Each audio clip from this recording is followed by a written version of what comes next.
Mini ప్రపంచానికి స్వాగతం. ఒక ముఖ్యమైన సమాచారాన్ని మీ ముందుకు తీసుకొచ్చేందుకు ఈ వీడియో చేయటం జరుగుతుంది. ట్రంప్ అమెరికా అధ్యక్షుడైన తర్వాత విధించిన ప్రతీకార సుంకాల ప్రభావానికి అంతర్జాతీయ మార్కెట్లన్నీ కూడా ప్రభావితమయ్యాయి. చాలా మార్కెట్లు ఒకసారిగా కుప్పకూలిపోయాయి. ప్రస్తుతం ముడి చమురు ధర కూడా పూర్తిగా పతనమైపోయింది.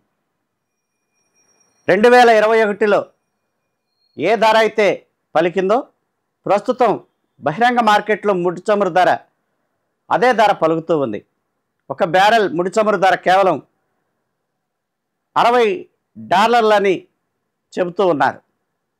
అంటే మన కరెన్సీలో 5,160 రూపాయల వరకు పడుతూ ఉంది. ఒక బ్యారెల్ అంటే 158 లీటర్ల వరకు దాని యొక్క పరిమాణంగా చెప్పవచ్చు. ఆ లెక్కన 1 లీటర్ పెట్రోల్ విలువ కనుక గమనించినట్లయితే సుమారు 32 రూపాయలు మాత్రమే పడతా ఉంది. డీజిల్ విలువ కూడా దానికి కొద్దిగా అటు ఇటుగా ఉంటుంది. ఒక్కసారిగా మాంద్యం అనేది ప్రపంచాన్ని చుట్టుముట్టే అవకాశాలు ఉన్నందున వినియోగం అనేది కూడా పూర్తిగా తగ్గిపోవటం వల్ల ముడి చమురు ధర పతనమైనట్లుగా అంతర్జాతీయ వార్తా సంస్థలు తెలియజేస్తూ ఉన్నాయి. ఈ నేపథ్యంలో ముడి చమురు ధరలు తగ్గితే ఖచ్చితంగా పెట్రోల్ డీజిల్ విలువలు కూడా తగ్గాలి. ఎందుకంటే అంతర్జాతీయ మార్కెట్లో ముడి చమురు ధర పెరిగినప్పుడు ఎకాఎక్కిన ఒకేసారి దేశవ్యాప్తంగా పెట్రోల్ డీజిల్ ధరలు రాత్రికి రాత్రి పెంచేస్తూ ఉన్నప్పుడు ముడి చమురు ధర ఒక్కసారిగా పతనమైనప్పుడు ఖచ్చితంగా పెట్రోల్ డీజిల్ ధరలు కూడా తగ్గాలి. 32 రూపాయలు 1 లీటర్ ముడి చమురు ధర పడతా ఉంటే దాని ప్రాసెసింగ్ కానీ దేశం వేసే పన్నులకు కానీ లేదా రాష్ట్రాలు విధించే పన్నులు కానీ కలుపుకుంటే సుమారు 60 రూపాయలు పెట్రోల్ విలువ ఉంటుంది. కానీ ఈరోజు పెట్రోల్ విలువ సుమారు 109 రూపాయలు దేశవ్యాప్తంగా వసూలు చేస్తూ ఉన్నారు. డీజిల్ విలువ కూడా సుమారు 97 రూపాయల వరకు పలుకుతూ ఉంది. అంతమేరకు వసూలు చేస్తూ ఉన్నారు.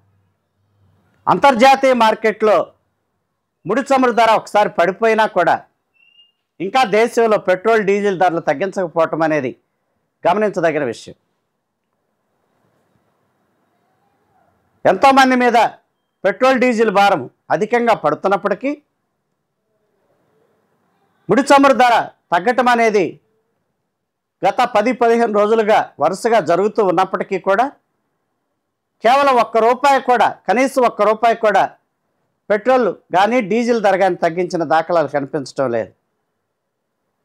60 రూపాయలకు మాత్రమే వచ్చే అవకాశం ఉండగా అందుకు చాలా రెట్లు అధికంగా ప్రస్తుతం పెట్రోల్ డీజిల్ ధరలను రాష్ట్రంలో దేశంలో వసూలు చేయటం అనేది ప్రశ్నార్థకంగా మారుతుంది.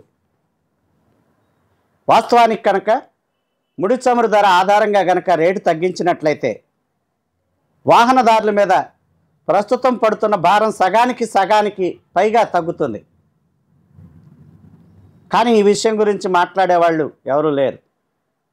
ఒకప్పుడు డీజిల్ ధరలు పెట్రోల్ ధరలు పెరిగితే వాటిని తగ్గించమని పోరాటానికి కమ్యూనిస్టులు ఉండేవారు.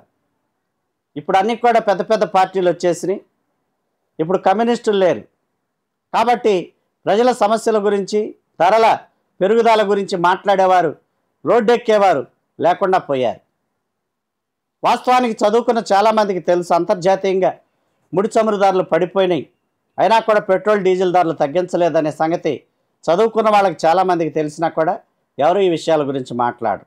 ప్రతి ఒక్కరు కూడా ఇది మనకెందుకులే అనుకుంటా ఉన్నారు.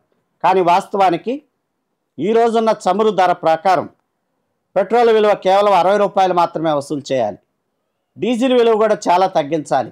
అయినా కూడా 109 రూపాయలు వసూలు చేస్తున్నారంటే ప్రభుత్వాలు ఏ రీతిగా ప్రజల దగ్గర నుంచి అదనంగా వసూళ్లు చేస్తున్నాయో అర్థం చేసుకోవచ్చు.